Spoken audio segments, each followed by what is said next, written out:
هي الحلقات تحفظني بآيات من القرآن، هي الحلقات تملأني بحب المصطفى العدنان، هي الحلقات تحفظني بآيات من القرآن، هي الحلقات تملأني بحب المصطفى العدنان، وأخلص نيتي دوما لرب واحد ديان بروح ملؤها طهور. Sure Gafir tefsiri 1. ayetten başlayıp okuyayım inşallah.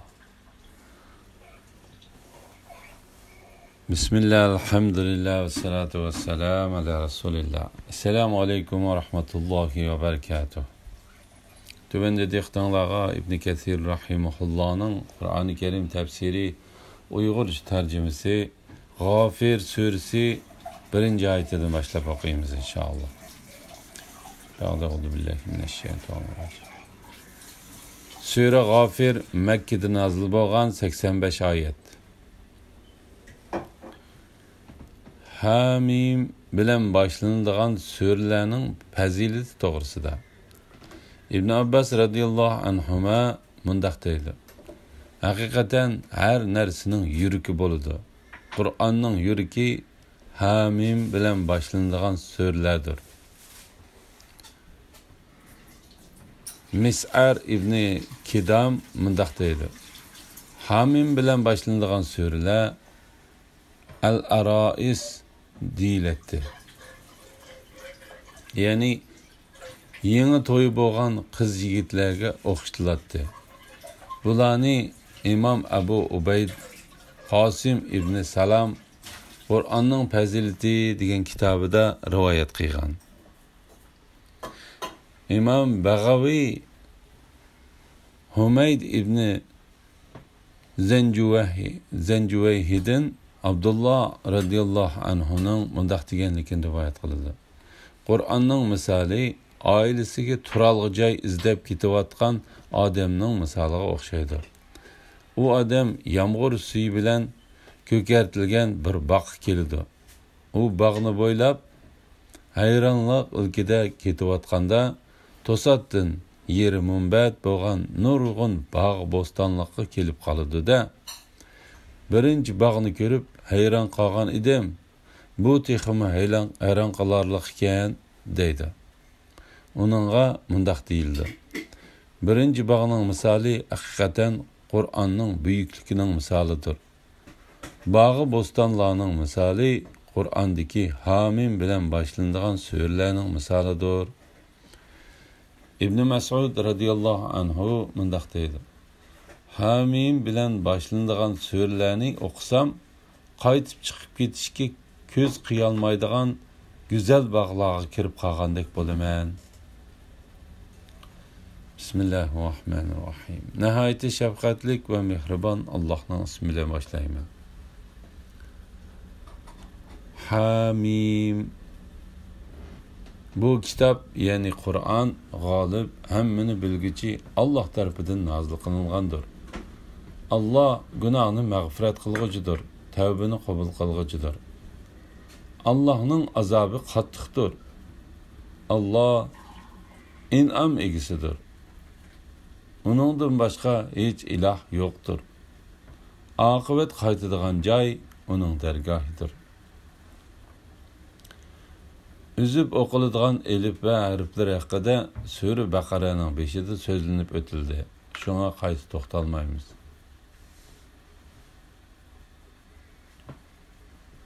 Abu Davud ve Tirmizi Peygamber aleyhisselamның mundaq deganligini rivoyat qiladi. Agar kechida hujumga uchrasanlar, sizlarning shuaringlar Hamim ular g'alaba qila olmaydi deyishdan iborat bo'lsin. Bu kitap yani Kur'an g'olib, hammani bilguchi Allah tarafidan nozil qilingandir. Yani bu Kur'an-ı Kerim'den ibaret bu kitap kuch quvvatlik, hammani bilguchi Allah tarafidan nozil qilingandir. Allah'ning kuch quvvati doimlikdir. Allah har qancha qalin parda orqasida bo'lsa-mu, zarrachilik narsa uningga yoshirin qolmaydi. Allah gunohni mag'firat qilguchidir. tavbini qabul qilguchidir. Ya'ni Allah tavba qilguchi bandining ilgiriki gunohini mag'firat qiladi. Kelgusida Alloh taologa tavba qilgan, Alloh taoloning oldida bosh eggan odamning tavbasini qabul qiladi. Allohning azobi qattiqdir. Ya'ni haddidan oshgan, Allohga osiy bo'lgan, dunyo tirikchiligini afzal bilgan, Allohning buyruqlaridan bosh tortgan va qarshi chiqqan odamga Allohning azobi qattiqdir. Bu vaqtda Alloh taolo mundaq degan: Ey Muhammad sallallohu alayhi vasallam, mening mu'min bandilarimga xabar qilginki, men to'limi mag'firat qilguvchiman, nihoyat rahim qilguvchiman. Mening azobim qattiqdir. Allah bu ikki sifatni Qur'on Karimda nurg'un o'rinda bandining umid va qo'rqish ichida turish uchun bir yerga keltirdi. Allah in'am egisidir. Bu oyatning ma'nosi haqida Ibn Abbas radhiyallohu anhuma Allah mo'l boylik egisidir dedi. Ya'ni Allah bandilarga marhamat qilguchidir. Ularga berilgan noz ne'matlarni, mol-varonlarni texmi ziyoda qilguchidir. Bandilar bu noz ne'matlar va mol-varonlarning hech biri uchun shukr aytib bo'lolmaydi. Agar Allohning sizlarga bergan ne'matini sanasanglar, uning hisobini ilib bo'lolmaysizlar. Uningdan boshqa hech iloh yo'qdir. Ya'ni Allohning jami sifatlarida Allohning hech tangdishi yo'qdir. Uningdan boshqa hech iloh Rabb yo'qdir. Oqibat qaytadigan joy uning dargohidir. Ya'ni oxir boradigan joy Allohning dargohidir. Ondan Allah her odamning amaliga yarasha jazolaydi yoki mukofotlaydi. Allah tez hisob olguchidir. Allohning oyatlari, ya'ni Qur'on to'g'risida faqat kofirlar mujodala qilishidi. Ularning shaharlarga berib kelib yurishlariga mag'rur bo'lib ketmagan. Ular ya'ni Makka kofirlaridan burun Nuhning qavmi va ulardan keyingi payg'ambarlarga qarshi uyushgan Ad va Samudga o'xshash jamoalar payg'ambarlarni inkor qildi. Payg'ambarlarni inkor qilguvchi ummatlardan har ummat o'zlarining payg'ambarlarini halok qilishni qasdladi. Haqni bekor qilishi uchun botil so'zlar orqali payg'ambarlar bilan munozara qilishdi. Shuning bilan ularni halok qildim. Mening azobim qandoq ekan? Shuningdek, ya'ni ilgiriki ummatlarga tegishlik bo'lgandek, Rabbingning azobi kofirlarga tegishlik bo'ldi. Ular dovzaq ahlidir. Allohning oyatlari haqida talash tortish qilishning kofirlarning sifati ekanligi va ularning shu qilmishlariga berilgan jazo to'g'risida.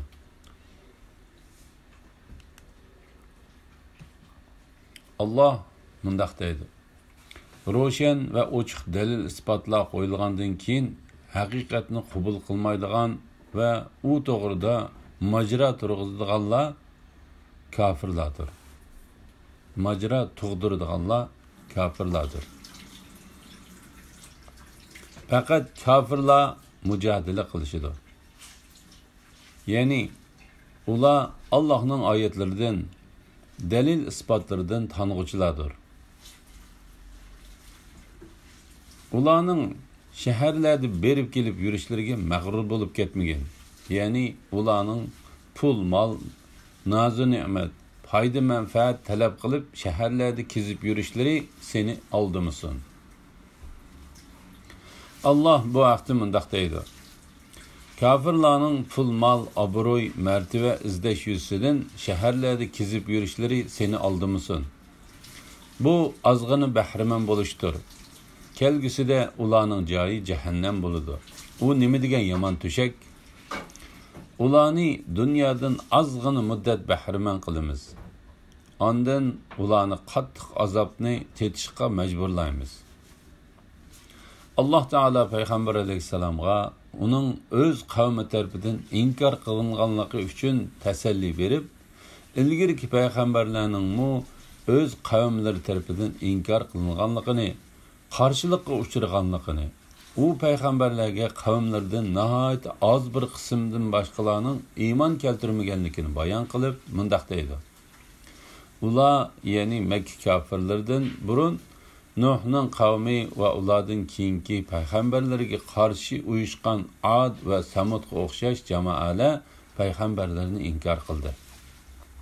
Yani Nuh Allah insanlarını butlağı ibadet kılıştın tozuş için evetken tuncu peygamber idi. Nuh aleyhisselam ve kavimlerden keyin kelgen her bir ümmet öz peygamberlerini inkar kıldı. La ilahe illallah Muhammed Resulullah. Her ümmet özlerinin peygamberlerini halak kılışını kasledi. Yani peygamberini öldürüşke tiriş barlık çağrılarını işletti. Uladın peygamberini öldürgenler mi buldu? Hakni bekar kılış için batıl sözler arkalık peygamberleri bilen münazara kılıştı. Yani ula şek şübhilerini tuğdurup uçuk roşan boğan hakni red kılış için heli mikir işletti. Şunun bilen ulanı halak kıldım. Yani ulanın muşundak çoğun günah işlerini kılganlığı için ulanı halak kıldım. Menin azabım kandakken, yani sen menin ulağı boğan azab okubetimden kandak tanışık geldin, o azap bolsa kattık ve elemlik azaptır. Bu ayetinin manisi hakkında Katade mındaq deydi. Allah'ın namı bilen qasam ki, o nahayet kattık azap idi. Şunundek, yani ilgiriki ümmetlerge tegişlik bolgandek, Rabbinin azabı kafirlarga tegişlik boldu. Ola devzak aklıdır. Yani ey Muhammed sallallahu aleyhi ve sellem, xuddi ilgiriki ümmetlerden kafir bolganlarga azap tegişlik bolgandek, seni inkar kıygan, san karşılık kıygan şu kafirlarga mı elbette azap tegişliktir. Çünkü seni inkar kıygan adam seninden başka peygamberlerge elbette işenmeydi. Allah hemmeni bilgicidir. Erişini kötürüp tuğan ve erişinin çöresideki periştiler Rabbige tesbih etidi. Hem de etidi. Onunla iman etidi. Müminlerge mağfiret tileydi. Ola etidi. Rabbimiz senin rahmetin ve ilmin hemmene hesini öz içi kalıdı. Tevbe kıyganlarga ve senin yolunga ergeçkenlerge mağfiret kıygan, ulanı devzak azabıdan saklagan. Rabbimiz sen ulanın atı boğullardan, ayallardan, avlatlardan yaxşı boğanlarını ulağı vaad kılgan mengülük cennetki kirgizgin. Sen hakikaten galipsen, hikmet bilen iş kılgıçsan. Rabbimiz sen ulanı yaman işladın saklagın. Sen kimni yaman işladın saklaydıken sen şübhisiz ki bu günde sen onun rahmet kıygan bolusan. Bu çoğun baxtdır. Erişini kötürüp tuğucu periştilerinin Allah Teala'ga hamd sana aytılganlığı ve müminlerge mağfiret talep kıldığanlık doğrusuda. Allah Teala bu ayette erişini kötürüp tuğan yukarı mertebelik 4 periştiden ve onun etrafındaki tallangan periştilerden haber kıldı. Ula Rabbige tesbih ve hamd sana aytıdı. Yani ula Allah Teala'nın barlık noksanlardan pak ekenligini gösterdiğin tesbih bilen Allah Teala'nın medhiye sıfatlarını ispatlaşta talep kılıngan hamd sanani birge aytıdı. Onunla iman etdi. Yani periştiler hamisha Allohning oldida o'zlarini tuvan tutgan va qo'rqqan holda turdi. Ular mu'minlarga mag'firat tilaydi.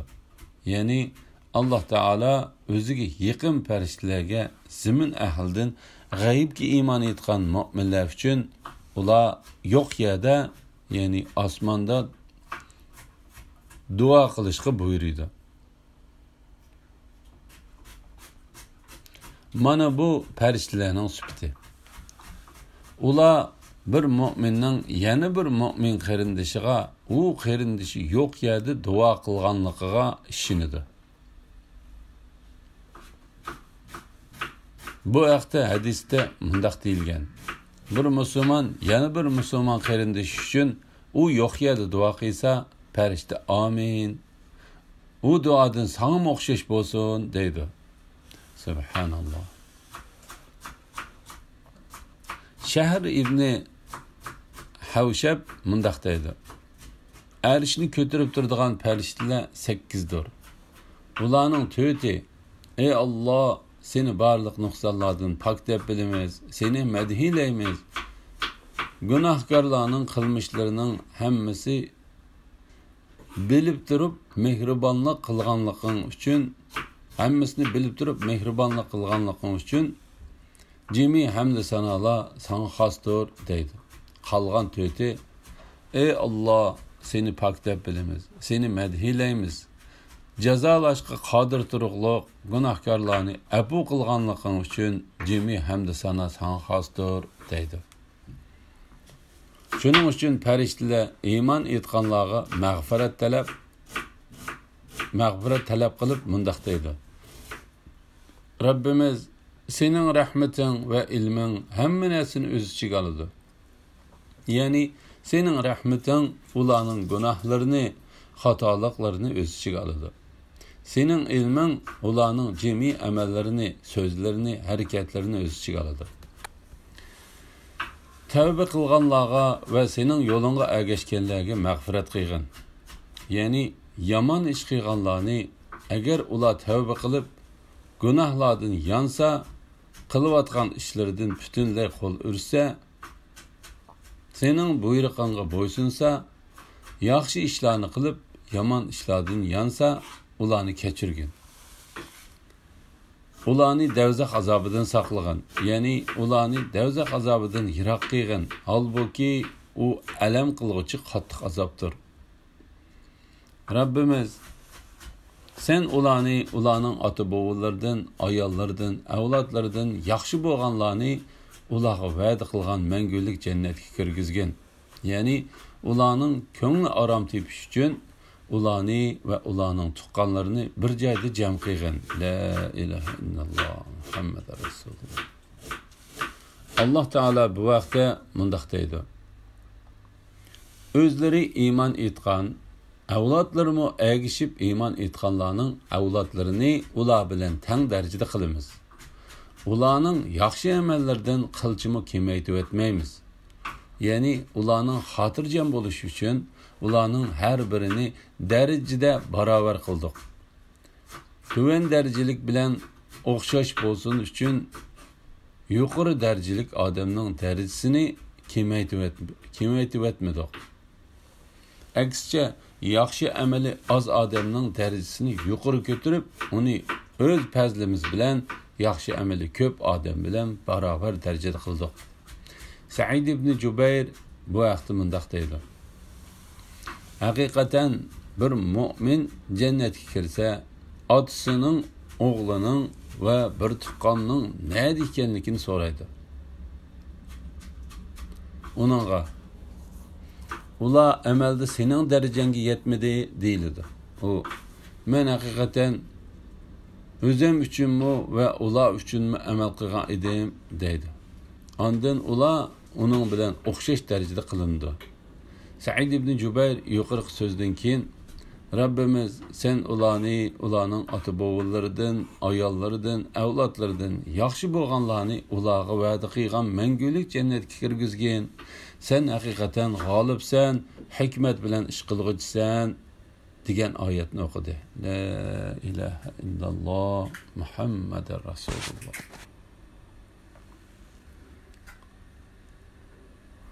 Mutrif ibn Abdullah Allah'ның müminlərə ən yaxşılıq tiləydiğən bəndələri pəriştilərdir deb arqadan Rabbimiz sen ulanın ota boğullardan, ayallardan, avlatlardan yaxşı boğanlarını ulağı vəd qılğan məngülük cənnət kirgizgin degan ayetni oqudi və mundaq dedi. Müminlərə ən yamanlıq tiləydiğanlar şeytandır. Sen hakikaten galipsen, hikmet bilen iş kılgıçsan.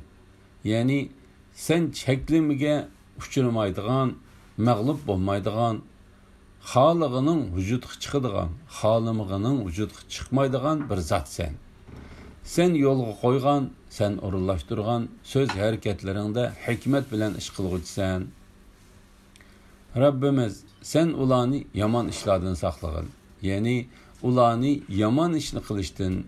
Yoki sen yaman ishqa giribdor qilgan odamning yaman oqibatidan saqlag'in. Sen kimni yaman ishlardan saqlaydi ekansan, shubhisizki bu kunda sen uningga rahmat qilgan bo'lasan. Ya'ni qiyomat kunida uningga mehribonlik qilib, uni azobdan qutuldirgan bo'lasan. Bu cho'ng baxtdir. Alhamdulillah. Yuqorida Sura G'afir tafsiridan 9. oyatgacha angladinglar. Oxirini keyin qatamliq o'qishimiz davomlashtiramiz inshaalloh. Va sallallohu ala Muhammad va ala alihi va sahbihi va sallam. Assalomu alaykum va rahmatullohi va barakatuh.